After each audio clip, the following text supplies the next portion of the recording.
Hola, ¿qué tal amigos? Ya estamos de nuevo con ustedes. Soy Ricardo Espino, los saludo con gusto. Vamos a dar paso a nuestro tema de hoy, que es considerar, si recuerdan, quedamos en hablar de la figura de los santos, pero con respecto a cómo nos enseñan ellos a tomar las mejores decisiones en la vida, a saber buscar a Dios y tenerlo como esa referencia primera en todo lo que hacemos, y también a ejercitarnos en las virtudes, dígase teologales, como también en las virtudes morales y en otra serie también de actitudes que podemos tomar ante la vida, ante los desafíos, las crisis, todo tipo de situaciones, ¿no? Y bueno, vamos a hablar hoy, como lo anunciamos, y mi amiga Gaby Lujas, a quien agradezco mucho nuevamente el favor de su invitación, que me considera en este espacio. Vamos a hablar de San Efrén y Santa Margarita, dos santos que elegimos precisamente del calendario litúrgico de esta semana, en que se recuerdan esas memorias. Quizás son santos que no nos suenan tan conocidos como el santo de hoy, 13 de junio, que es, muchos lo sabrán, San Antonio de Padua, un santo muy destacado en milagros, en obras, predicación. Dicen que le predicó a los peces también, o que los peces se pusieron atentos a la predicación. Y bueno, son anécdotas interesantes, que duda cabe que de todos los santos aprendemos muchísimo, pero precisamente quise elegir de estos dos santos de la semana, San Efrén del 9 de junio y Santa Margarita de Escocia del 10 de junio, para poder abordar de qué manera ellos nos enseñan a vivir como mejores cristianos en las virtudes y a desarrollarnos también mejor como personas. No solamente se trata de vivir la fe, sino también de transmitirla, de dar testimonio de ella desde lo cotidiano, desde lo que hacemos día con día. Bueno, vamos a detenernos primero, si les parece, en la figura de San Efrén. Como les digo, quizá un santo no tan conocido por muchos, pero es una persona que nos enseña precisamente la virtud, como lo anunciamos también en el tema, de el servicio, de un servicio que viene desde la escucha de la palabra de Dios, desde una correcta y adecuada transmisión, también del mensaje y sobre todo un amor especial, singular a la Santísima Virgen María. San Efrén es uno de los primeros, quizá, cantores, poetas, y trovadores, se podría decir también en un lenguaje cultural, de la Santísima Virgen María, de las glorias de María, así se le ha considerado. Por eso lo tomamos como referencia precisamente en este espacio en que pues honramos a nuestra Madre, la Virgen María. Y bueno, Santa Margarita lo anuncio desde ahorita para que no se vayan a desconectar. Espero se esté escuchando bien, si no les agradecería ahí que me lo hagan saber. Esperemos que esta transmisión también sea efectiva y tenga una mejor sincronía que la vez pasada. Les decía entonces que Santa Margarita, por contraparte, va a ser una santa ya posterior en el tiempo, una mujer que vivió, una princesa, una reina, que vive en el siglo décimo, ¿sí? Un siglo XI, perdón, siglo XI, no en el siglo X. Una santa que fungió como esposa, madre, reina, gobernante, también le tocó gobernar, y pues nos enseña precisamente a ejercitarnos en lo que son las virtudes del servicio, como ya lo hace San Efrén, y también de una pues atenta y asidua disposición para los demás, para el saber gobernar con sabiduría y también poner lo mejor, los mejores recursos a disposición de quienes nos toca dirigir, a lo mejor, dígase en un trabajo, en la familia, para empezar, o ya en una instancia, en una institución más grande, ¿verdad? Bueno, vamos entonces primero a hablar de San Efrén. San Efrén es un santo, para ubicarnos en el tiempo, del siglo IV antes de Cristo. Perdón, siglo IV de nuestra era, es decir, del cristianismo. Vamos a decir, no se sabe con exactitud la fecha de su nacimiento, pero sí que muere en el año 373. Para que nos ubiquemos también a modo de contexto en lo que estaba sucediendo, es algo que ya abordaremos también después en los pasajes que estamos considerando de la historia del cristianismo, pero para contextualizarnos no está por demás mencionar que en esta época todavía el cristianismo estaba en una fase de transición de ser una religión tolerada o tolerable en el Imperio Romano, desde el edicto de Milán, promulgado por Constantino en el año 313, hasta el año 380, en que el emperador Teodosio ya reconoce como religión oficial del imperio el cristianismo. O sea, pasa de tener vamos a decir, un permiso de tolerancia a ser ya una religión formalmente constituida como oficial. Ya la religión pagana es desechada, es dejada a un lado, y el cristianismo toma plena carta de ciudadanía o plena licencia, vamos a decir. Entonces, Sanefren se navega precisamente en ese periodo tan convulso de cambios, de transformaciones, donde ya también se deja ver bastante una decadencia desde lo político, lo cultural, lo social, en el Imperio Romano. Ya la figura del paganismo, del emperador, también como una divinidad, así se la consideraba, deja de tener peso, deja de tener credibilidad, porque el cristianismo también ya había logrado permear e imbuir la cultura romana, no solamente Roma, sino, ya lo sabemos por la predicación de los apóstoles, de Pablo especialmente, llega hasta los confines del mundo conocido, hasta las columnas de Hércules que se encuentran allá en Galicia, en España, del mundo conocido, o sea, es decir, hasta donde llegaba el continente europeo, por supuesto el norte de África, Asia, Oriente Medio. Y precisamente me remito a este último punto, que es Oriente Medio, el contexto donde más específicamente se desarrolla la misión, la vida y la misión de Sanefren. Sanefren nace en lo que hoy se conoce como Irak, este país de Oriente, en el año 306. ¿No? Recordemos un poquito las fechas para que sepamos también a qué situaciones va a responder este gran poeta de la Santísima Virgen María. Y bueno, Sanefren, les digo, nace en el 306, es una persona que pues que comienza su desarrollo, eh, él tiene una profunda inquietud por conocer también la fe, por empaparse cada vez más de la revelación, del Evangelio, y él desarrolla una serie de famosos discursos, ¿sí? Escritos que se denominan Carmina Nicebina. Él nace en la ciudad de Nícibe, lo que era antes Mesopotamia, en este país actual de Irak. Y bueno, desarrolla esta serie de poemas, de discursos, donde pues va a empezar a desarrollar también él una habilidad muy elocuente para el desarrollo de la poesía, de las letras y la transmisión adecuada de los mensajes. De ahí que luego se va a convertir después en un gran trovador, como decimos, de la Santísima Virgen María, pero también en un transmisor del Evangelio, en un misionero de la palabra. En Edesa funda una escuela bíblica. Este es un gran mérito que tiene Sanefren dentro del contexto de Oriente Medio, porque él logra como que ir empapando esa situación, ese contexto, esa cultura propia de él, de un espíritu evangélico, de una fe también muy profunda y muy defendida desde la razón. Es algo que también nos enseñan los primeros santos de esta etapa, los grandes padres de la iglesia, de esa escuela que se llama la patrística, como San Agustín, como San Jerónimo, grandes personajes que nos han legado pues todo un perfecto compendio de la fe y también una justa valoración y una defensa de la misma, con los métodos y con las herramientas de la razón, ¿no? La filosofía, el pensamiento.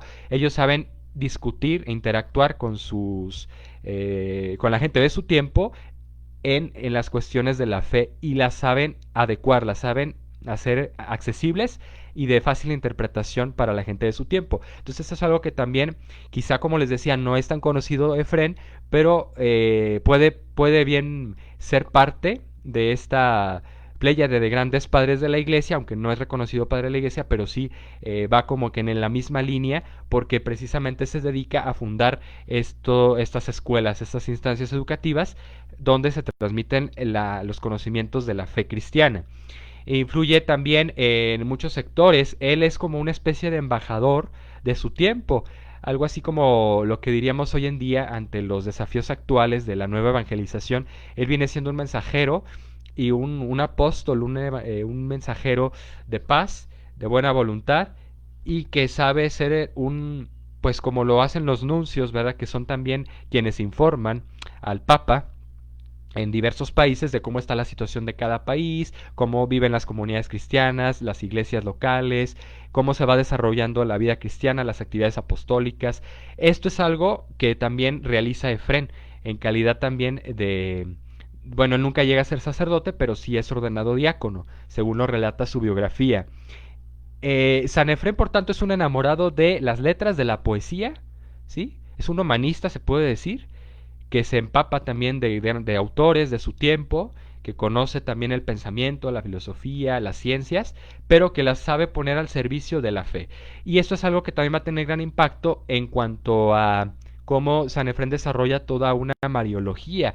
Bueno, se sabe poco de datos así precisos sobre la vida de San Efrén, pero sin embargo estas cartas, como las que les comentaba primero, no son cartas, son discursos o escritos, Carmina Nicevina, así también va a desarrollar en su escuela bíblica una serie de textos, de escritos, de poemas dirigidos a la Santísima Virgen.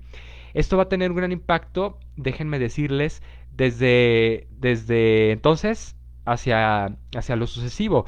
Porque si recuerdan los mariólogos, mi amiga Gaby no me dejará mentir, a mediados del siglo posterior, del siglo V, hablamos de que se desarrolla, tiene lugar el concilio de Éfeso, donde la principal cuestión a discutir y a definir es María como madre de Dios, ¿no? Es una cuestión, la Theotokos, ¿no? En el término griego, donde se define precisamente cómo la Santísima Virgen lleva a cabo una misión en cuanto madre, no solo del Dios hecho hombre, de Cristo, sino también de Cristo en calidad de Dios, ¿verdad? Que se hace uno con nosotros, que hermana nuestra naturaleza humana. Esto va a tener gran repercusión porque digo, un siglo antes, todos los escritos, todas las defensas que también realiza San Efrén, lo consideran algunos historiadores, aquí tengo algunas referencias, como un cantor también de la Inmaculada Concepción, y esto va preparando también lo que posteriormente, muchos siglos después, va a dar lugar a la definición del dogma de la Inmaculada Concepción, que esto ya es súper tardío, si lo queremos decir, porque tiene lugar hasta 1854, cuando el Papa Pío IX, Beato Pío IX, declara este dogma. Es el penúltimo dogma antes de la Asunción en 1950. Bueno, estos son nada más datos con respecto a cómo se fue desarrollando también una especie de teología mariana o los dogmas marianos. Ustedes, los mariólogos, pues sabrán, ¿no? Y me corregirán si es el caso. Aquí hablamos de que la influencia de San Efrén va a ser decisiva para la defensa, la promoción y por supuesto el desarrollo de esta definición dogmática como María, la Madre de Dios, una festividad que dicho sea de paso, pues celebramos el 1 de enero, cada inicio de año estamos recordando a María como la Madre de Dios. Entonces, fíjense aquí la importancia que tiene, y es un santo que podemos decir no es conocido, a lo mejor no nos evoca algo en particular, no hay una devoción que digamos muy extendida a San Efrén, es un santo como medio oculto, pero que ha sido a veces como que tras bambalinas, ¿verdad? Que no han aparecido mucho a la luz pública o no han sido tan destacados, tan milagrosos, pero que desde su lugar, ¿verdad? Desde su escuela bíblica, supo establecer ya totalmente una tradición muy, muy rica, muy profunda sobre la devoción a la Santísima Virgen María. Dice San Efrén, les quiero citar un pasaje que es anterior precisamente a que logre ya constituirse como un referente, un maestro de la Sagrada Escritura en su época. Dice, él tiene como una especie de sueño o visión donde relata lo siguiente: vi aparecerse sobre mi lengua una vid que creció tanto hasta que sus ramas cubrieron casi el mundo entero. Fíjense qué interesante imagen alegórica donde presenta la lengua, ¿verdad? Que la lengua para qué nos sirve, es el órgano que nos permite articular el lenguaje, ¿verdad? Transmitir un mensaje, una palabra. Dice, sobre ella creció una vid tanto que hasta sus ramas cubrieron casi el mundo entero. O sea, fue como una visión, un sueño, podríamos decir, que él tuvo, donde se proyectaba qué grande iba a ser las glorias, los relatos, mm, pues sí, las visiones que habría de la Santísima Virgen en concreto, o sobre la misma Sagrada Escritura, en su época, en su contexto, cómo iban a tener una gran repercusión y un gran impacto.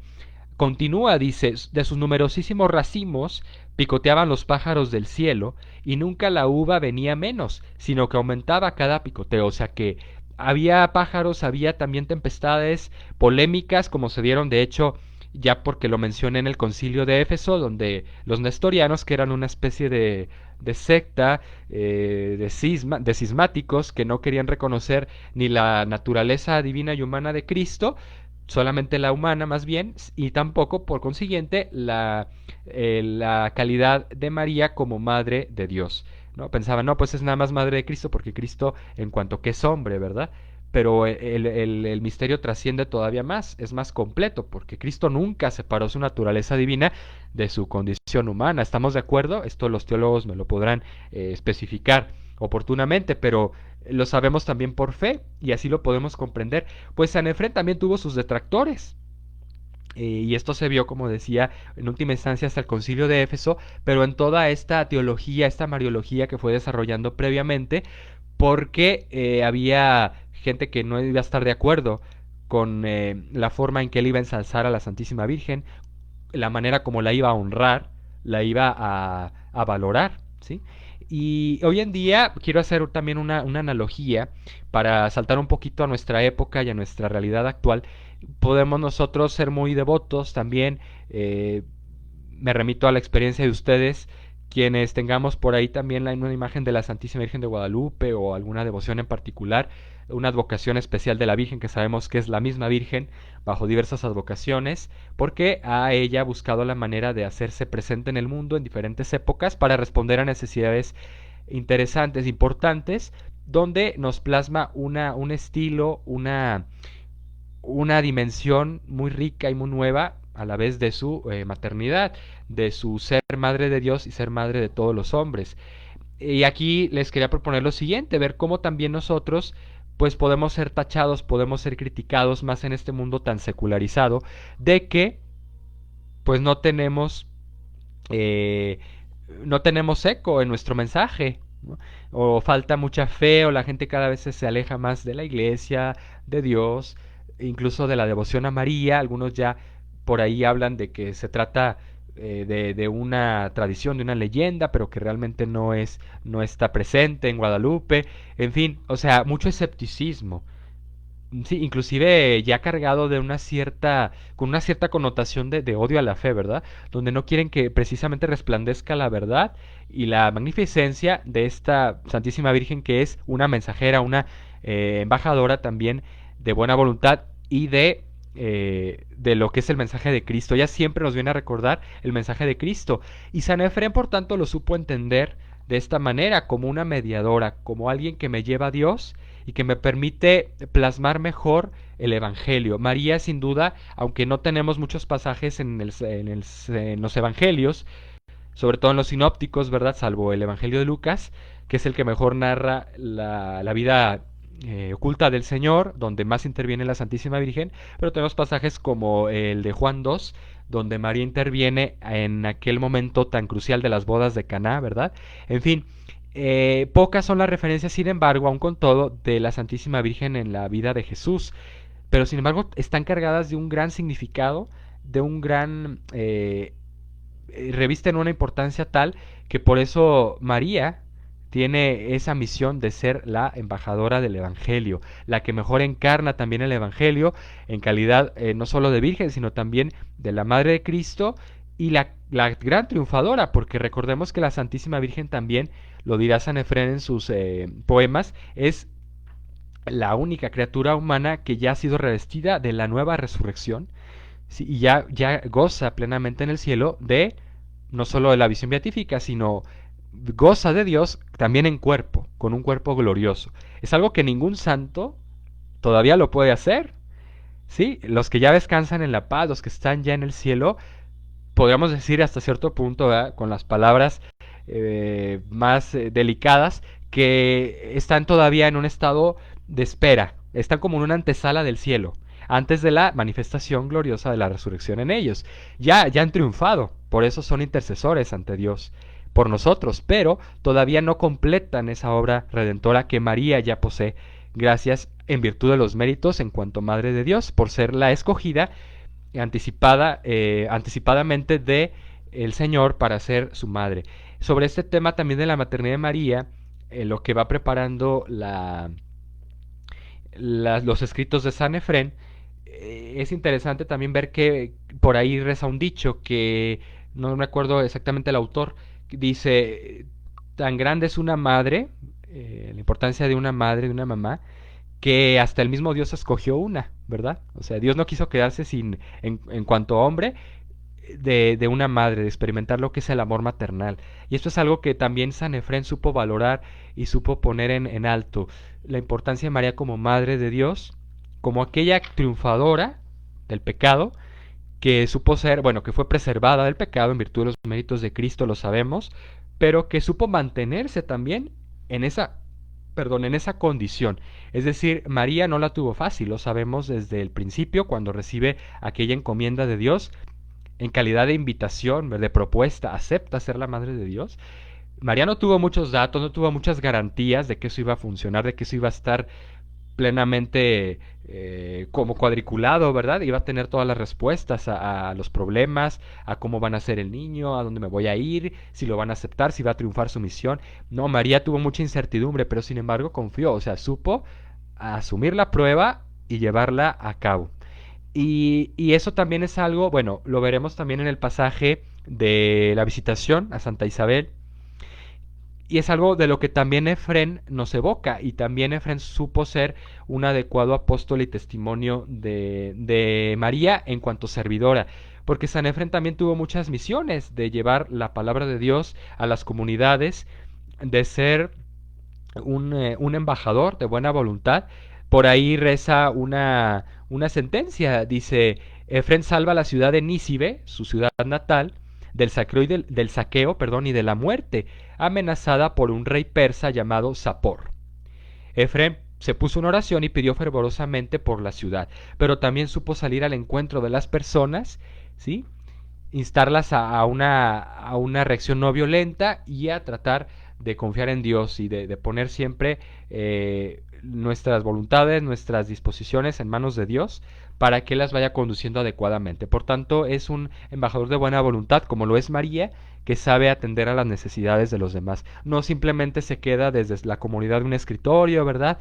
De un pupitre, ahí desarrollando sus tesis, sus disertaciones mariológicas, sino que sabe acudir como María en calidad de embajador, en calidad de conciliador, a las necesidades de los demás. Eso es algo indiscutible que no podemos separar nosotros.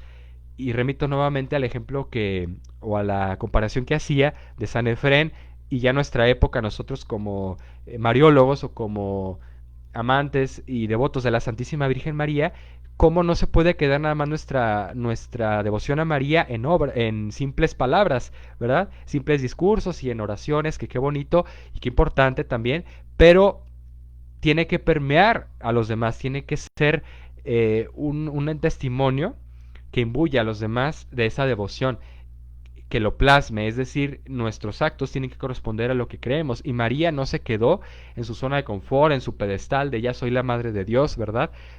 Todo se me debe, todos me deben de rendir. No, supo ponerse como servidora. Eso es algo que también vamos a ver ya en un segundo punto, si me permiten, en el ejemplo que nos da Santa Margarita de Escocia, esta reina, esta mujer del siglo XI, perdón, que supo también encarnar esa virtud, esa devoción, si queremos denominarlo, a la Santísima Virgen María. Supo ser una heralda, ¿sí? Una doncella de María en cuanto a cómo gestionó también su gobierno, la administración del país que le tocó dirigir. Vámonos pues, terminado o hecho la consideración de San Efrén, a focalizar, a poner la atención en esta santa. Les doy algunos datos, bueno, del siglo XI, vamos a decir, ¿de qué estamos hablando, verdad? Ubíquenos con números reales. Ella muere, según lo relatan los biógrafos, en el año 1093. Sí, estamos hablando de un siglo, el primer siglo del segundo milenio, ¿sí?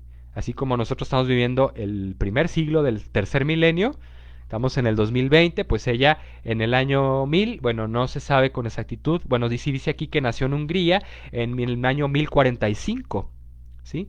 Es una mujer, por tanto, pues sí, de la plena Edad Media, pero que supo también revolucionar esa concepción que a veces tenemos tan errática de las mujeres en la Edad Media, como mujeres simplemente sumisas, mujeres que pues les tocaba ya desposar a un noble, a un príncipe a muy corta edad y que no la tenían de otra, ¿verdad? O sea, que tenían que resignarse a esa condición, también por cuestiones de estamento, de situación social de su época. No, la mujer también supo como una santa a la que Benedicto XVI hace mucha referencia, y es Santa Hildegarda Virgen.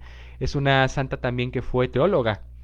Inclusive creo que, si no me equivoco, junto con Santa Catalina de Siena, Santa Teresa de Jesús, Santa Teresita del Niño Jesús, y ya no recuerdo quién más, son mujeres de doctoras de la iglesia. Bueno, ella no fue doctora de la iglesia, Santa Margarita, pero supo llevar a cabo un servicio en todos los órdenes, no solamente administrativamente en su gobierno, como la segunda al mando en el reino, como la esposa del rey, sino también en la educación de sus hijos, en su calidad o en su faceta de madre, y por supuesto en la administración de los recursos del gobierno, pero muy importante, la cultura. Ella fundó también escuelas, fundó iglesias, auspicios, donde también se enseñaba. ¿Sí? Recordemos que en esa época todavía no surgían las universidades, pero ya las escuelas, en las catedrales, en las iglesias, se estaba trabajando el conocimiento. Ese conocimiento inmemorial, ¿no? Que se había reunido en la Edad Media desde los monasterios, que se había rescatado tras la barbarie después de la caída del Imperio Romano, la recuperan también los monjes y luego se va pasando a través de los copistas, de mano en mano, de lugar en lugar, se iba por transmisión oral. No había mucha gente que tuviera acceso a la escuela ni a la lectura, no podían leer ni escribir, pero Margarita fue una de las que supo impulsar también el desarrollo de la educación, salvando las diferencias, ¿verdad? Y las situaciones en su tiempo. Decíamos entonces que nace en Hungría y le toca desposar pues al rey, le toca casarse con el rey de Inglaterra. Sí, de hecho de ahí pues la denominación de Santa Margarita de Escocia, porque también va a ser reina de Escocia. En esa época Escocia e Inglaterra eran un solo reino. Eh, Dice, siendo todavía muy niña, quizá hacia el año 1055, en Inglaterra logra lograr, discúlpenme, consigue la dote para contraer matrimonio con el príncipe heredero a la corona. Bueno, a Margarita le toca, lo decíamos de una manera como peyorativa, ¿no? Tener que aceptar a alguien por esposo sin tener a lo mejor la edad suficiente, sin tener su propia eh, decisión, pero ella accede. Ella sabe que son también las costumbres de la época, las tradiciones en la familia real, y bueno, ella desposa a este príncipe. Después surgen una serie de situaciones donde ella se ve pues en medio de conflictos, de luchas y de intrigas palaciegas, pero ella siempre supo sacar la casta, como decimos, ¿no? Siempre supo ser una mujer de gran talante, de gran temple, y supo sobreponerse a esas situaciones y sacar lo mejor en todas las cosas.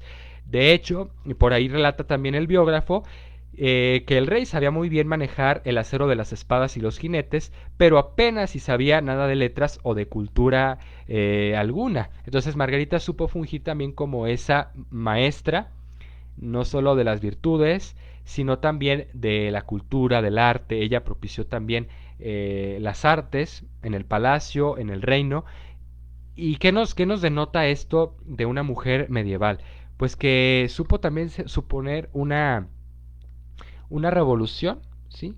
Romper un estereotipo, un paradigma muy presente donde las mujeres casi no se atrevían como que a opinar en cuestiones de política, en cuestiones de educación, estaban calladitas, estaban sumisas, y sin embargo vemos que no, que aquí tenemos ejemplos elocuentes de cómo las mujeres supieron abrirse camino, ir abriendo poco a poco esa brecha, como una Santa Juana de Arco también que vendrá después, que también lideró a su país, condujo a Francia hacia la liberación del yugo inglés, hacia una autonomía. Margarita también tuvo, según lo relatan los biógrafos, les digo, siempre me remito a los documentos, supo saber mediar en las relaciones políticas entre los nobles, entre los grandes dignatarios de su tiempo, y estar a un lado como esa ayuda idónea de su esposo, el rey, que lo supo sacar a lo mejor, como bien lo dice aquí la referencia, de muchos apuros en algún momento porque pues el rey no sabía de letras, no sabía a lo mejor ni expresarse, no sabía cómo dirigirse o dar un buen discurso. Ella es la que estaba ahí detrás de él. Dicen que por eso no se equivoca el adagio popular de que detrás de todo hombre, de todo gran hombre, hay una gran mujer, ¿sí? Y esto pues también con mucho gusto lo comparto porque sé que hay mujeres aquí entre ustedes, nuestro auditorio, y me da mucho gusto saber que son mujeres guerreras, que son mujeres que dirigen y sacan adelante a sus familias también en esta situación lamentable de pandemia donde pues se viene mucho la carga a veces, ¿verdad? De trabajo, de estar en casa, de tener que hacer todo un croquis, una dinámica de actividades para que los niños no se aburran, para que tengamos pues santa paz, ¿verdad? Y todo vaya fluyendo de la mejor manera armónicamente, así como hacerse cargo de la cocina o de las compras o de su propio trabajo, tener encima que responder a las demandas del trabajo, ¿por qué no? Entonces está ver congeniar todos esos elementos. Sabemos que eso también los logró por no poner un punto de aparte con respecto al tema de San Efrén y la devoción a María, también lo logró hacer la Santísima Virgen. Ella supo ser administradora de su casa junto con San José y cuando ya faltó José, pues con Jesucristo, ¿verdad? Con nuestro Señor hasta el momento de su vida pública. Tenemos muchos, por tanto, ejemplos de mujeres que saben eh, demostrar pues ese valor y esa virtuosidad. Santa Margarita también nos recuerda algo muy importante que nos evoca la Santísima Virgen María y es que es una mujer de decisiones, de determinaciones y que sabe poner disciplinas. Fíjense que hay un pasaje que quizá lo podríamos ver desde muchas perspectivas y es el pasaje de Lucas en el capítulo 2 cuando acude la Santísima Virgen, San José y el Niño Jesús al templo para celebrar la Pascua. Cuando el Niño Jesús se queda en el templo a platicar con los doctores, y, y sin que sus padres lo sepan, bueno, después regresa a la Santísima Virgen, lo encuentran en el templo y ella lo increpa, ¿sí? Lo cuestiona, lo confronta y le dice, hijo mío, ¿por qué te has portado así con nosotros? Mira que tu padre y yo te estábamos buscando angustiados. O sea, María no era una mujer como de cortapisas, de componendas así de no pasa nada, de una mujer con un estilo educativo permisivo. Por supuesto que no. Era una mujer asertiva que también sabía dialogar con su hijo, que sabía ponerle límites o mostrarle, ¿verdad?, una adecuada educación. Y por tanto eso es algo que vemos en Santa Margarita con respecto a su esposo y a sus hijos. Saber ser una mujer educadora, tener como que también ese liderazgo de poner límites, de saber conciliar las posturas, de dialogar, de mediar. Es tan difícil a veces eso de mediar, ¿verdad? Yo creo que ustedes lo experimentan como madres, como esposas, en las relaciones es complicado y sin embargo vemos aquí que tomamos el ejemplo primeramente de la Santísima Virgen de Santa Margarita como mujeres de gobierno. Por eso también María es reina, no solo porque ha sido encumbrada por encima de los ángeles, porque es santa, porque es la madre de Dios, no, sino porque también María supo administrar, supo en su casa de Nazaret, en su comunidad familiar, poner lo mejor de sí para una adecuada administración de la casa, no solamente a nivel monetario económico, sino de las tradiciones, del respeto, de los límites de la disciplina. Todo esto es importante. Por eso no debemos a veces esperar que nos toque una oportunidad de gobernar o de tener un cargo público, a lo mejor, donde estemos ahí como en la mira, ¿verdad? O tengamos necesariamente que dirigir a muchas personas, una masa de gente, no, desde nuestra propia comunidad, ahí ser líderes, ahí ser adecuados guías. Eso es algo que vemos en Santa Margarita. Y bueno, vamos ya concluyendo, no sin antes referir que Margarita también, por lo que decíamos de su liderazgo cultural y educativo, dirigió concilios y asambleas cristianas. Qué importante es esto, fíjense, una mujer de plena edad media donde pues volvemos al mismo mote o a la misma cuestión de estereotipo de que casi no aparecía la mujer o a veces podemos pensar como se cree por una falsa leyenda negra sobre la Edad Media, que era oscura, que era de Inquisición, de corrupción y también donde las mujeres estaban relegadas del servicio y de la gestión pública. No, Margarita supo ser líder, supo gestionar, fíjense qué interesante lo dice aquí, concilios y asambleas, funda iglesias y dotó de pingües dotes muchas fundaciones caritativas, o sea, abrió también fundaciones, ¿sí? Ahora vemos que, pues, que fundaciones del Teletón o grandes corporaciones donde se invierte mucho dinero. Siempre hay mujeres detrás de todo esto, no solamente los hombres somos los Juan Camaney, ¿verdad? Los que nos valemos por nosotros mismos o los que sabemos manejar los números. No, las mujeres inclusive nos dan más ejemplo de cómo adecuar y hacer rendir mejor los recursos, ¿sí? En clave de gestión. Margarita nos recuerda también esto de la Santísima Virgen María, como mujer de gobierno, así lo quiero destacar, y ojalá que también lo podamos ver en ese sentido.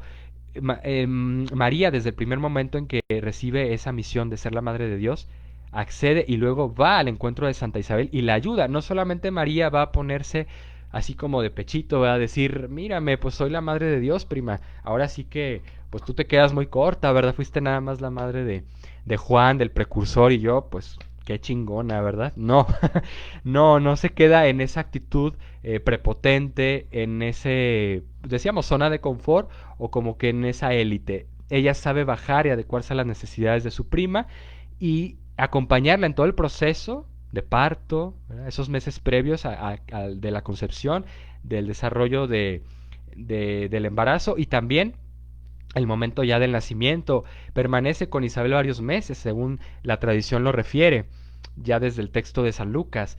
Y entonces es una mujer de gobierno que sabe ponerse a un lado de Isabel y gestionar los bienes, administrarlos.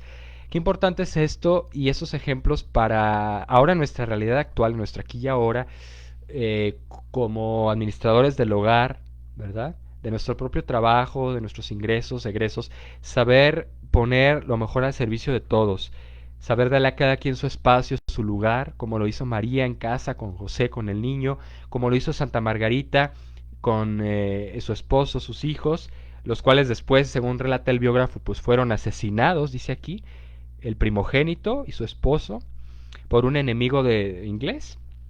Y cómo ella, a pesar de todas estas vicisitudes por las que pasó, estas tragedias, supo siempre poner todo en manos de Dios y finalmente rendirle cuentas a Él, que es nuestro juez supremo y al que le debemos también al final del día todo lo bueno y lo que también no nos gusta tanto, ¿verdad? Podríamos decir lo malo, pero que nos permite sacar lo mejor de nosotros mismos, nuestra mejor versión.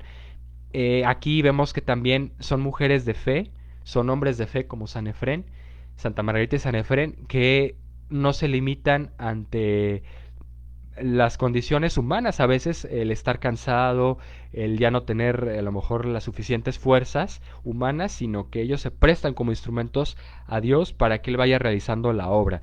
Preguntémonos a modo de reflexión final cómo nosotros logramos llevar a nuestra vida, a nuestras actitudes, a nuestras decisiones, lo que nos es dado para administrar, ¿verdad?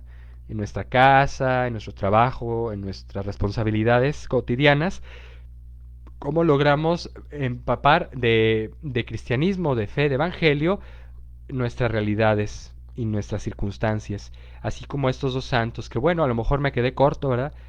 Algún exegeta, por ahí algún experto podría sacar más y más detalles de la vida de estos santos o de la Santísima Virgen María, pero bueno, con esto nos quedamos. San Efrén, servidor de María, ejemplo, ¿sí? De cómo, ejemplo ya en cuanto a hombre, ¿verdad? De cómo admirar a una mujer, de cómo saberse que no lo sabe todo, que tiene que aprender y saberse inspirar también de la mujer. Es importante que los hombres tengamos esa capacidad de ver lo que nuestras esposas, nuestras hermanas, nuestros... Yo tengo una sobrinita, por ejemplo, ¿verdad? Nos van enseñando esa riqueza femenina que también sabe sacar algo bueno de nosotros, que nos saca de nuestra zona de confort, que nos hace ir hacia adelante, que nos impulsa. Gracias de verdad, aunque no es el mes de la mujer, ¿verdad? Ni es un día así en especial, pero por todo lo que las mujeres hacen, por todo lo que nos siguen impulsando ante esta situación, a salir adelante, a dar la cara. Yo agradezco también especialmente a las colaboradoras de este espacio por los temas que nos han impartido. La hermana Silvia, le mando muchos saludos si nos ve, que ya transmitió esta semana, a Leti Orozco, a Adriana Rubalcaba, por decirles conocidas, ¿verdad? Lupita Muñoz, gran teóloga, Gaby de Alujas, porque también tú eres esposa, tú eres mamá, tú eres marióloga, eres comunicóloga, o sea, tienes que congeniar muchas cosas, muchos elementos en tu vida. Ojalá que estos ejemplos que cito, que refiero, nos sirvan para, como Santa Margarita, o los hombres como San Efrén, saber llevar a cabo nuestra misión, confiándonos en la Santísima Virgen María, pero no solo viviendo una devoción de librito, ¿verdad? De fórmula o de, vamos a decir, de sentimiento, sino que lo pongamos por obra, sepamos demostrar que somos devotos de María con imitando sus actitudes. Lo decía San Alfonso María de Ligorio, si no me equivoco, que la mejor imitación o devoción de María es en las virtudes que ejercitamos, que ella nos da ejemplo y que nosotros sabemos también vivir y transmitir a los demás. Les agradezco el favor de su atención, espero que haya sido de ayuda esta transmisión, esta plática, esta charla. Ojalá nos sigamos viendo eventualmente la siguiente semana, primero Dios. Si todo va bien, pues estaríamos abordando un segundo pasaje de la historia del cristianismo, ya lo que es el contexto de las persecuciones, de los grandes martirios, los grandes mártires que nos dan mucho ejemplo, a lo mejor sin necesidad de que derramemos nuestra sangre, pero sí en el martirio blanco de cada día, dar lo mejor de nosotros mismos y testimoniar la fe.